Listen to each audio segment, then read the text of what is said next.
So on to our next presentation. So WA food situation analysis. We're going to hear from Andrew Weinert, who's a principal consultant from Niche Agribusiness. Andrew has over 35 years experience in the food and dairy industries. Within that, he spent 15 years with the WA Department of Agriculture and Market Development and a number of other things. His company, Niche Agribusiness, provides support and service to agribusiness in the Asia-Pacific region, focused on emerging agribusiness sectors and their connection with major markets such as China, India, North and Southeast Asia. So I had a chat to Andrew about some other things, some other background. So his claim to fame is meeting Mr. Zhong, who's the richest man in China, valued at over 10 billion. He spent 3 days with him. It sounded like a very interesting experience. I asked him about his worst job. He says he's never had a worse job, but he has an interesting job, which was making pickled onions in Tasmania for a big processor, which was he was telling us about last night, in fact. And in terms of best ever advice, steal everything you can, but never with your fingers. So by that, he's saying, I think, be alert, observant, and receptive, and open to opportunities is how I interpreted it. So welcome, Andrew.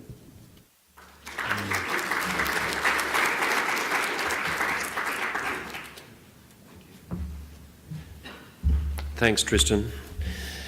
First of all, I'd like to thank Graham McAlpine for asking me, and secondly, I'd like to mention David Windsor, who's just in the audience here, who supported me when I did a lot of this work originally more than 10 years ago.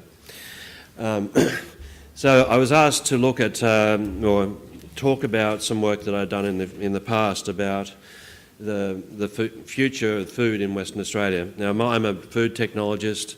I started off as making cheese, so blessed are the cheesemakers, that's me.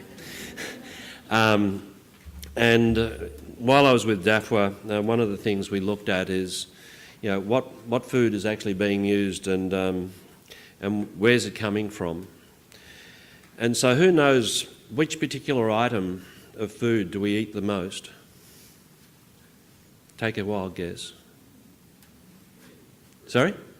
Bread, yeah, wheat. We do 69 kilos of wheat per person per year. Next one is sugar, 43 kilos per person per year. So I'll get onto that later, but I mean, there's some things there. When you take it back, one of the interesting things that I had when I was within the Department of Agriculture, I was surrounded by animal nutritionists, and surprisingly, sadly, or whatever way you want to look at it, we're animals, and you look at it and then you go back to dry matter consumption. And you look at what we really do consume, and rather than in volumes of particularly wet and dry, I mean 1 kilo of milk and a kilo of flour are very different, but they're still a kilo. But if you take it back to the consumption dry matter, it sort of gives a different picture. So when I was doing this, my catch cry was chicken, cheese and chips, but now it's beer, chicken, cheese and chips, oranges, tomatoes and pork products. They're the main things that actually come into Western Australia. They're by volume. Beer, because we've actually shut down the local brewery, and so beer comes across the Nullarbor. Chicken consumption, and we'll see that in the graph later. Chicken consumption has been growing by 1 kilo per person per year for the last 45 years. 45 years, that's amazing. Right? We're now doing something like 48 kilos of chicken per person per year. And a lot of that's coming across the Nullarbor. Cheese, well, blessed are the cheesemakers, that's me. I've been focusing on that. David will tell you how much I've talked about it. And Heather as well. Yes, cheese. Do you know that Western Australia imports 35,000 tonnes of cheese per year? We don't make enough cheese. We make a little bit, it's about 5% or something like that. All the rest is coming across the Nullarbor. The volume of milk that's required to make that is more than is actually produced in Western Australia. Why is this? Because of, my opinion, is because of ongoing, the results of policies that were put in place a long time ago, back as far as the 1933 Metropolitan Milk Act, which focused on drinking milk when cheese wasn't an issue. And chips. Okay, that's potato chips and potato crisps. We've just lost our crisp factory, so all of that's coming across. I can't get latest figures. But yeah, I think I remember when I did the work, it was something like 80,000 tonnes of potatoes were coming across the Nullarbor in various forms, but basically as chips and crisps. We don't make potato chips here either, so that's all coming in. And oranges, tomato and pork products. Oranges is mainly as fruit juices, tomato as sauces and similar products. And pork products, when I was looking at it again, the amount of pork that comes in, not only to Western Australia but to Australia, is huge, all from the subsidised countries of Canada and Denmark.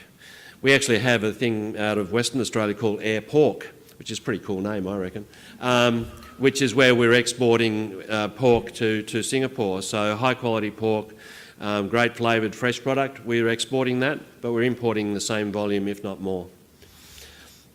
So the large volumes of those things are coming in. And the question I had the opportunity to ask myself as I was locked up in my little room in the Department of Agriculture is, why? And why don't we drill it ourselves? And a lot of it is policy driven, the results of policy a long time ago. And we're haven't been able to change those policies to really look after it. Because so come the revolution, as people have been saying, we're not going to be able to feed ourselves. We'll be able to do hamburgers because we've got plenty of wheat and we've got plenty of beef. But a lot of the other products are a change. So we'll just go on here. So what is changing? The population of Western Australia, we're doing 2.6 million people at the moment, growing at roughly 1.5% a year. And that's, that keeps on happening, regardless. It's not just us, that's the rest of the world, plus or minus. It's down a bit at the moment because the mining boom is down. It was up a bit higher when the mining boom, but, the graph keeps on going. A little bit of I'll go on to that one later. Per capita consumption. Those things are changing as well, but you look at that as whether it's milk, whether it's meat, whether it's potatoes. These things sort of stay the same, but some of them change, and this is where the food trends come from. As I said, chicken is changing significantly. It's now going, taken the place of beef as the most common meat product. And where do the products come from? Okay, I've already said it, driven by policy and economics. The policies have said it. Why have we got a wheat belt? Because we supported the clearing of the wheat belt. Why have we got various other things? Where do they come from? It's the economics. Where is it cheapest? We're driven by, cheap, cheap, cheap. That's it. Again, as Tristan said so eloquently, the supermarkets are just driving that. Everyone is out there. They've imported the best buyers. Okay, they're the best negotiators, right? And anyone else who's not there, right? So, I think his accent is not very local. There's a couple of other accents that I know of similar buyers. Okay, they're highly skilled people, and you've got people from the bush who have never done that, who are trying to, negotiate against global experts, real experts, and then that's it. It makes it tough. Okay, so this is the resident population, as I said. There's a couple of little dips here and there, but it just keeps on keeping on, and it's not going to stop. Per capita consumption, we were talking about that. So we can see over here, this is beef in the 1980s. When I first left school, you went down the pub and you had a big, porterhouse steak with, pepper sauce. Yay. Okay, that's the go. It's now, beef is on the down, but this is the 45 years. This is chicken. It's changing. And how do we deal with it? And what are we dealing with? And how are we actually legislating against that? Lamb has been high and is going down, but also pork is going up. So everyone's talking about bacon and ham, and and it works. I mean, it's there. People like it, and they're keeping on buying it, even if it is from Denmark or Canada. Okay, so back to dairy, which is my little area. Per capita consumptions have changed. This is a cool one. This is butter, 14 kilos per person per year in about 1935, 1940. That's a lot of sandwiches and a lot on the sandwiches. Yeah, that's gone down. You've got the health scares around here, down around 4 kilos per person per year. Now that's changing. There's actually a butter shortage, and I've been tracking the prices of dairy products for a long time. Butter is actually worth more than milk protein now. Yeah, you can buy a tonne of milk powder for $1,700 a tonne, but it's $6,000 a tonne for butter. Never in the 20 plus years that I've tracked this stuff has that been the case. But what else has changed? Cheese. Okay, back here 1970, 3 kilos per person per year. Now 13 kilos per person. That's a lot of. That's a lot of cheese sandwiches as well. And those things, that's a major change. And that's part of where I've gone to and saying, okay, what's actually coming into the state and what are we doing about it? Those policy decisions, when we had the milk boards and things like that, they were set up in the 40s and all we were doing was drinking fresh milk, and that's what they focused on. They didn't look at the future of the industry, and they probably couldn't have at that stage predicted that it would change that much. So there's examples of major volume imports. Okay, righto, guess what? Dairy again. Okay, here we go. 35,000 tonnes or 350 million litres of milk is coming across the Nullarbor. 10,000 tonnes of butter, about 6,000 tonnes of yoghurt, and all our ice cream now comes across the Nullarbor. Now, why don't we do it ourselves? Well, the thing is, even if you get excited and you say, okay, refrigerated freight from the east to the west is $350 a tonne, you can go down to here to $180 a tonne with the back freight because there's so much stuff coming across that they're going back empty. But when you put 35,000 tonnes times $350, you come up with about $13 million. It's not even close to the cost of putting in a new plant. So the economics say bring it in. There's nothing saying to make it elsewhere. I've been arguing for a long time, and those that know me know that I've been on that thing, and I also recognise that there's arguments against it, but you're going to have to really work hard and not just go on straight economics if we're going to be self-sufficient in dairy in Western Australia, because there was a system in place in the eastern states, how they paid for the products, again, over 30, 40 years. They increased their payment systems caused the growth of product. They then had to get big factories. Those big factories have lower costs of conversion, and so therefore they just beat us. I was talking to some people in Melbourne the other week. Tasmania, where I come from, and started in northwest Tasmania in Weinert. The factory I started at then is now going to make 50,000 tonnes of cheese next year. 50,000 tonnes. Okay, we make maybe 3 in Western Australia. Yeah, we're not going to do it. Not from a pure economic point of view, but that one factory would actually supply all of us in just cheddar cheese. Okay, we can have the nice stuff, but the bulk of it is cheddar. So there's a lot of movement that comes through there. Again, this was something that David said do, so I did it. And it's come out as a very good thing to do is, current consumption, current production, and then what happens, when you multiply population growth and per capita consumption. So this is with milk. Well, we're already importing half of it, and as we go more and more, we're just going to be importing more and more. And that's a significant change. Where are we going? I had to put a good one in. So beef we produce a lot. Like I said, hamburgers are not a problem. We'll be okay. But yes, we export beef, and that's it. But then again, you go over to chicken, and when you do that, plus your percentage growth, we've almost got an exponential growth in consumption of chicken. Now, how many years more will we do an extra kilo per person per year? Well, if we catch up with beef, as it was in its peak, we've got another 30, 40 years. So it's quite possible that there's going to be a dearth of chicken, at least locally produced chicken. Total milk production, okay, we've done that. Oranges, okay. We produce very little orange, and it's all for the fresh, but a lot of it's coming in for your fruit juice in the morning, and that's only going to go more. I met another guy that was very interesting,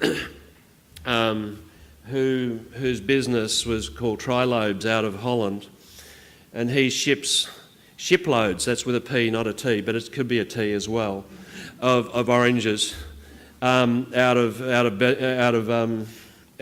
Brazil. So what happens there is they're taking 25,000 tonnes of concentrate, putting it on a ship, moving it to Europe, and they can get orange juice from Brazil to Rotterdam for 7 cents a litre, cheaper than they can get it out of Spain. So you are again fighting the economics of it. Oops. Okay. And beer. Okay. And that's just going to go up as well. And how you'll see in some of this, you'll actually see in here in your little bag, you've got a situation analysis. These are some of the numbers. The one that you've got is focused on just in an alphabetical order. I've done other sorts, and if people are interested, I can do it and talk to them about it. But beer, it's actually a significant part of our diet. We're using 6 kilos of dry matter per person per year, and that's from the barley. Okay, it is actually part of it. It's so if you go from there, there's wheat flour, sugar, milk, milk solids at 31 kilos, veggie oil. Who said we don't let them eat cake? Wheat, sugar, veggie oil. There we go. And cream. Chicken, rice, soft drink. Soft drink is a huge addition to our diet. And then beef. So there's a range of things when you look at it from an animal nutrition point of view and where it's coming from and what we're going to do and what the need is. It's there. Oh, yep. No, he's already told me it's 5 minutes. He was ahead of you. So why is it so? I'm almost there. It's okay. So why is Western Australia has the resources to be self-sufficient. We've got 15 million hectares of land from Geraldton to Esperance. It's quite possible. And possible and probable are two different words, I know that. But it is possible if we actually put policies in place to be much more self-sufficient. The industries have been formed by regional policies going back as 1930s, I mentioned that before.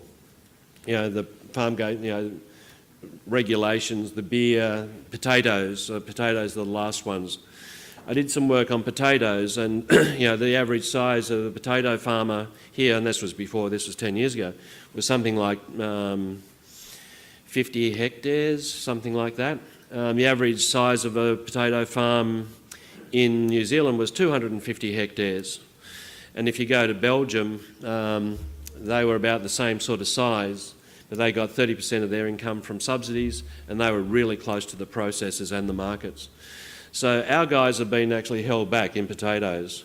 They weren't allowed to expand. They weren't allowed to match world production scales and costs of production. So we're going to be importing more and more potatoes. And it's the same thing with dairy. So, this is why I'm talking about policy and how we do it. Now, it's always easy to just say policy. Okay, what policy? Our lady here that was speaking about policy, it's very important, but it's to me, that's it, and how you fix it. All I can do is identify the problem. I can't fix it at the moment. So can Western Australia produce more? Yes. How? Mix of policy, stimulation, and partnerships and production with the distribution sector. How do we do that? Again, that's difficult. People like Tristan have much better access to those people than I do. So that's me. That's Andrew Weinert, Niche Agribusiness Consulting, and my understanding of there. If there's any questions, or I've just done time. We have just done time. Yep, it's okay. Yeah, but I would say, obviously, Andrew's around today and will be on the panel, so we will certainly try and get some questions to you if possible. So do keep those coming in. Thank you very much.